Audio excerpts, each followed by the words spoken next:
بسم اللہ الرحمن الرحیم۔ السلام علیکم۔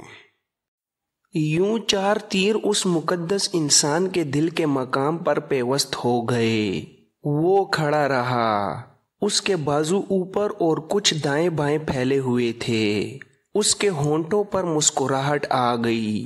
چار خنجروں والے آگے آ جائیں۔ اس نے کہا، تیر انداز چلے جائیں۔ تیر انداز حیران و پریشان چلے گئے اور چار آدمی ایک طرف سے سامنے آئے، اس حکم پر کہ خنجر ہاتھ میں لے لو اور مجھ سے 15 قدم گن کر میرے سامنے کھڑے ہو جاؤ۔ وہ اس سے 15 قدم دور جا کر کھڑے ہوئے اور اس نے پوچھا، تم نشانے پر خنجر پھینکنا جانتے ہو؟ چاروں نے جواب دیا کہ وہ جانتے ہیں۔ تو اس نے کہا، چاروں اکٹھے میرے سینے میں خنجر مارو۔ چاروں نے پوری طاقت سے خنجر اس پر پھینکے۔ چاروں خنجر اس کے سینے میں لگے اور وہیں رہے۔ خنجروں کی نوکیں اس کے سینے میں اتری ہوئی تھیں اور وہ کھڑا مسکرا رہا تھا۔ ہجوم سے آوازیں سنائی دینے لگیں، آفرین، اس کے قبضے میں موت کے فرشتے ہیں۔ اس نے پوچھا، کیا اسے جواب مل گیا ہے؟ جس نے پوچھا کہ میں لافانی ہوں۔ ایک آدمی جو صحرائی لباس میں تھا دوڑتا ہوا گیا اور اس کے قدموں میں سجدہ ریز ہو گیا۔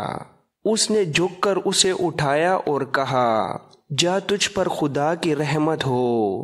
ایک بوڑھے دیہاتی نے آگے آ کر کہا، تو پھر تو مردے میں بھی جان ڈال سکتا ہے۔ خدا نے مجھے ایک ہی بیٹا دیا تھا، وہ جوانی میں مر گیا ہے۔ مجھے کسی نے بتایا تھا کہ تو مرے ہوئوں کو زندہ کر دیتا ہے۔ میں اپنے بیٹے کی لاش اٹھا کر بہت دور سے آیا ہوں۔ میرے بڑھاپے پر رحم کر، اسے زندہ کر دے۔ بوڑھا داڑیں مار کر رونے لگا۔ چار آدمی کفن میں لپٹی ہوئی ایک لاش آگے لائے۔ لاش درخت کی ٹیڑھی ٹہنیوں کے بنے ہوئے اسٹریچر پر پڑی تھی۔ انہوں نے لاش اس کے آگے رکھ دی۔ اس نے کہا، ایک مشعل لو، لاش کو اٹھاؤ اور تمام لوگوں کو دکھاؤ۔ کوئی یہ نہ کہے کہ یہ پہلے سے ہی زندہ تھا۔ لاش سب کے سامنے سے گزاری گئی۔ اس کے منہ سے کفن ہٹا دیا گیا تھا۔ ایک آدمی ہاتھ میں مشعل لیے ساتھ ساتھ تھا۔ سب نے دیکھا کہ اس کا چہرہ لاش کی طرح سفید تھا۔ آنکھیں آدھی کھلی ہوئی اور منہ بھی آدھا کھلا ہوا تھا۔ سب نے لاش دیکھ لی تو اسے اس مقدس انسان کے سامنے رکھ دیا گیا۔ موسیقی کی لے بدل گئی اور پہلے سے زیادہ پرسوز ہو گئی۔ اس نے بازو آسمان کی طرف کیے اور بلند آواز سے پکارا، زندگی اور موت تیرے ہاتھ میں ہے۔ میں تیرے بیٹے کا بیٹا ہوں۔ تو نے اپنے بیٹے کو سولی سے اتارا اور مجھے صلیب کا تقدس عطا کیا تھا۔ اگر تیرا بیٹا اور اس کی صلیب سچی ہے تو مجھے قوت دے کہ میں اس بدنصیب بوڑھے کے بیٹے کو زندگی دے سکوں۔ اس نے جھک کر لاش کے کفن پر ہاتھ پھیرا، منہ سے کچھ بڑبڑایا، پھر لاش کے اوپر ہوا میں اس طرح دونوں ہاتھ پھیرے کہ اس کے ہاتھ کانپ رہے تھے۔ کفن پھڑپھڑانے لگا۔ مقدس انسان ہوا میں اس پر ہاتھ پھیرتا رہا۔ کفن اور زور سے پھڑپھڑایا۔ بعض لوگ اس قدر ڈر گئے کہ ایک دوسرے کے قریب ہو گئے۔ عورتوں میں سے کسی عورت کی چیخ بھی سنائی دی۔ یہ منظر اس لیے بھی بھیانک بن گیا تھا کہ مردے کو زندہ کرنے والے کے سینے میں 4 تیر اور 4 خنجر اترے ہوئے تھے۔ کفن میں کچھ اور ہی حرکت ہوئی۔ لاش بیٹھ گئی۔ اس نے ہاتھ کفن سے باہر نکالے، ہاتھوں سے کفن میں سے چہرہ ننگا کیا اور آنکھیں مل کر کہا، کیا میں عالم پاک میں پہنچ گیا ہوں؟ اسے زندہ کرنے والے نے سہارا دے کر اٹھایا اور کہا، نہیں، تم اسی دنیا میں ہو جہاں تم پیدا ہوئے تھے۔ جاؤ اپنے باپ کے سینے سے لگ جاؤ۔ باپ نے دوڑ کر اپنے بیٹے کو بازوؤں میں لے لیا۔